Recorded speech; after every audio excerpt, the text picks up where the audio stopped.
आज से कई सालों पहले कुछ वैज्ञानिक और सैनिक लोग हिमालय के एक क्षेत्र में जाते हैं। उनका उद्देश्य था एक ऐसे जगह के बारे में पता लगाना जिसके बारे में कहा जाता है कि इस जगह पर आज भी ऐसे कई लोग रहते हैं जिनकी उम्र हजारों लाखों साल है। इस जगह का पता लगाते लगाते वो वैज्ञानिक और सैनिक अचानक गायब हो गई। इस खबर ने चारों तरफ खलबली मचा दी। लोगों ने ऐसे सवाल किए कि आखिर यहाँ पर ऐसा क्या है जिसके संपर्क में आते ही लोग बहुत रहस्यमय तरीके से गायब हो जाते हैं। क्या सच में इस जगह पर वो लोग रहते हैं जिनकी उम्र हजारों लाखों साल है?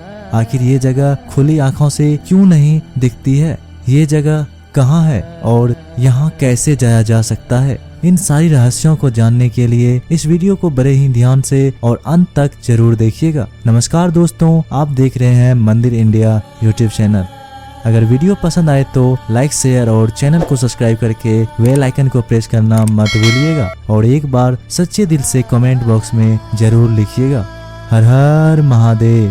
तो चलिए इस वीडियो की शुरुआत कर लेते हैं। बहुत सारे लोगों ने इस रहस्यमय जगह को लेकर बहुत सारी बातें कही है। किसी ने कहा ये जगह उत्तराखंड में है, किसी ने कहा ये जगह अरुणाचल प्रदेश में है, किसी ने कहा ये जगह लद्दाख में है, तो किसी ने कहा ये जगह तिब्बत में मौजूद है। लेकिन इस जगह को हमेशा से ही तिब्बत और अरुणाचल प्रदेश के सीमा से जोड़कर देखा जाता है।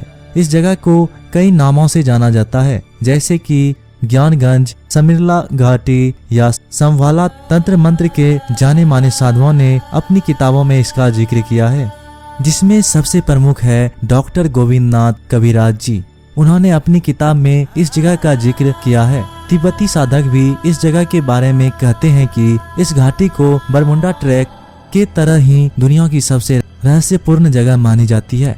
कहा जाता है कि इस जगह पर भूहीनता यानी ग्रेविटी लिस का प्रभाव रहता है। ये भी कहा जाता है कि इस घाटी का संबंध दूसरे लोक से है।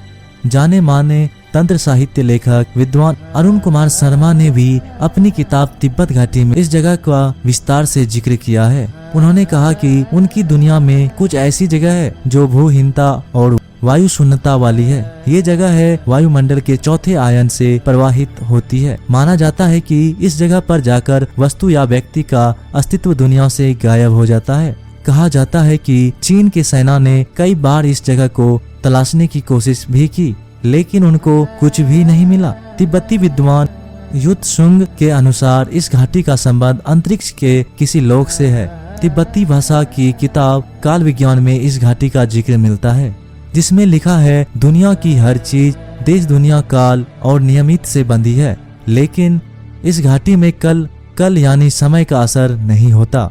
वहाँ प्राण, मन के विचार की शक्ति, शारीरिक क्षमता और मानसिक चेतना बहुत ज्यादा बढ़ जाती है। इस जगह को पृथ्वी का आध्यात्मिक केंद्र भी माना जाता है। आध्यात्मिक क्षेत्र, तंत्र मंत्र की साधना, तंत्र ज्ञान से जुड़े लोगों के लिए ये घाटी भारत के साथ साथ विश्व में बहुत मशहूर है।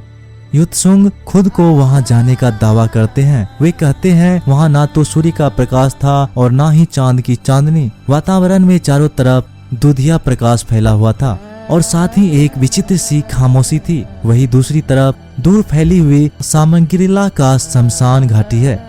युत्सुंग ने वाराणसी के तंत्र विद्वान अरुण कुमार शर्मा जी को बताया था कि वहाँ एक माथोर आश्रम और विभिन्न आकृतियों के मंदिर थे और दूसरी तरफ दूर तक फैली संग्रीला कर शमशान घाटी। यहाँ के 3 साधना केंद्र प्रसिद्ध है। पहला ज्ञानगंज मंदिर, दूसरा सिद्ध विज्ञान आश्रम और तीसरा योग सिद्धा आश्रम।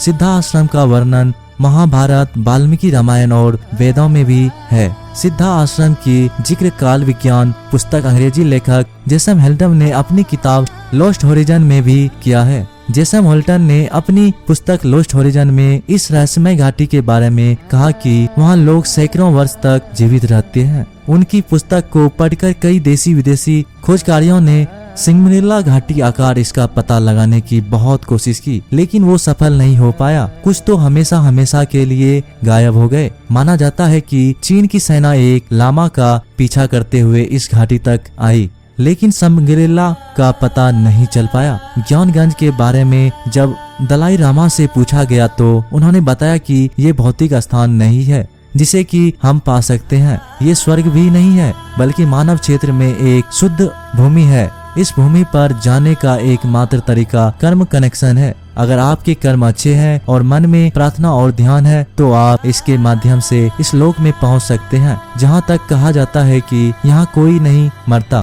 बल्कि यहाँ पर आकर समय रुक जाता है और आपकी उम्र भी रुक जाती है। अगर ज्ञानगंज की अनुमति हो तभी आप वहाँ पर जा सकते हैं, अन्यथा आप वहाँ पर जाकर भी सामने ज्ञानगंज रहते हुए भी आप इसे देख नहीं पाएंगे और ना ही महसूस कर पाएंगे। दोस्तों, इस वीडियो से जुड़े कोई भी सवाल अगर आपके मन में हो तो हमें कमेंट बॉक्स के माध्यम से जरूर लिखिएगा। अगर वीडियो पसंद आए तो लाइक, शेयर और चैनल को सब्सक्राइब करके बेल आइकन को प्रेस करना मत भूलिएगा। तब तक के लिए नमस्कार, टेक केयर।